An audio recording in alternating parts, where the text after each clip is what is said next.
Today is March 24th, 2025, and you're listening to Space News First Up. Did you know Space News offers 4 newsletters, First Up published Monday to Friday and sent at 9 a.m. Eastern Time? Military Space is sent out Tuesday, Space Next AI on Thursday, and on Friday we send out a curated newsletter of the week's top stories in our Space News This Week newsletter. Visit spacenews.com to sign up. Here are today's top headlines in space. Nearly 30 former NASA astronauts are asking the Senate to accelerate the confirmation of Jared Isaacman as NASA administrator. 2 Chinese astronauts performed a spacewalk outside the Tiangong space station Friday. Starcatcher Industries said it conducted the first test of technologies to beam concentrated solar energy. French launch vehicle developer Space has signed its first commercial contract. And Pangea Aerospace raised 23 million euros, 25 million, to further its work on space propulsion systems. First Up is produced by Space News, the industry standard for professional space journalism. Visit spacenews.com for breaking news, policy updates, and original analysis. We begin today with news that nearly 30 former NASA astronauts are asking the Senate to accelerate the confirmation of Jared Isaacman as NASA administrator. A letter, released late Friday, asked the leadership of the Senate Commerce Committee to hold a confirmation hearing for Isaacman's nomination as soon as practical. The committee has yet to schedule that hearing, more than 2 months after the new administration formally nominated the businessman and private astronaut to lead the agency.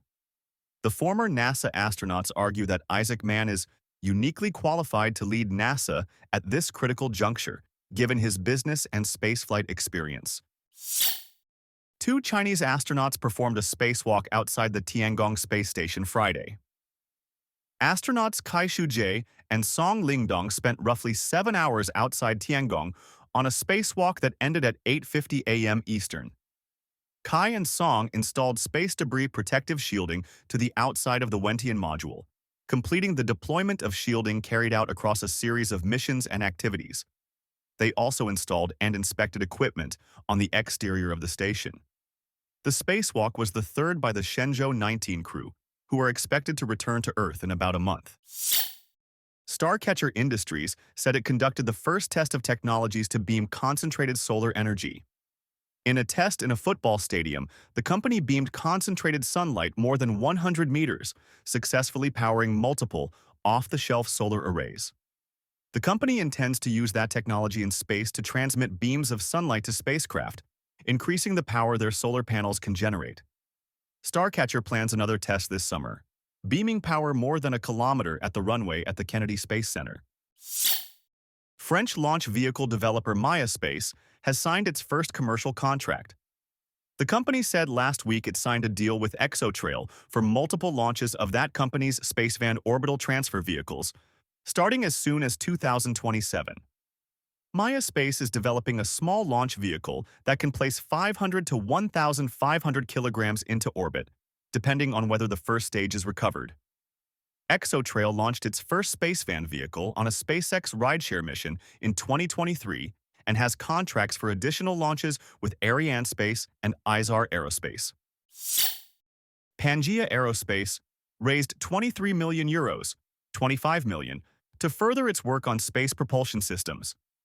Pangea announced the Series A round last week, led by Hyperion Fund, a Madrid-based firm focused on aerospace, cyber, and defense. The company, with offices in Barcelona and Toulouse, will use the funding to advance work on propulsion systems like aerospike engines it is developing for use in future launch vehicles. In other news, Xinhua reports that a commercial Chinese rocket launched several satellites Friday.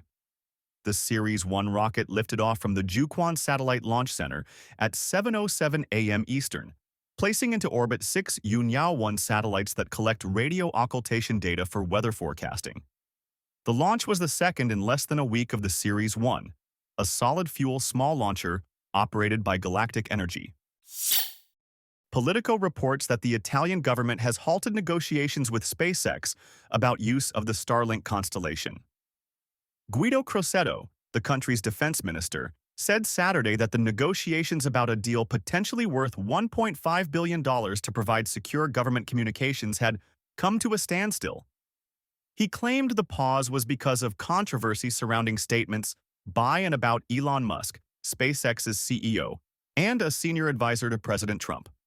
Crosetto said negotiations could resume if that controversy dies down. Ars Technica reports that NASA is no longer promoting Artemis as sending the first woman and first person of color to the moon. The agency quietly updated its website recently, removing language that NASA will land the first woman and first person of color on the moon. The agency said it was complying with an executive order from the Trump administration regarding diversity, equity, and inclusion. NASA also removed from its website First Woman, a graphic novel about the first woman on the moon. Ironically, it was the first Trump administration that promoted Artemis as landing the next man and first woman on the moon. Breaking Defense reports that the Space Force has declared an upcoming major conference as essential for the service. In a memo last week, the Space Force said that next month's Space Symposium in Colorado Springs is mission essential for those participating in conference sessions and others with scheduled industry engagements. Guardians who are based in the area can attend, so long as they cover their own transportation costs. The declaration came after an executive order last month called on agencies to cut non-essential travel, which caused a sharp reduction in attendees at the AFA Warfare Symposium earlier this month. Astra has hired an industry veteran to lead its launch vehicle development work. Astra announced that it hired Alan Weston as its head of launch programs, charging him with overseeing development of the company's Rocket 4 vehicle. Weston has previously worked in government and industry, including at NASA and the Air Force. Astra, which has not attempted a launch since mid-2022, has provided few recent updates on the status of Rocket 4.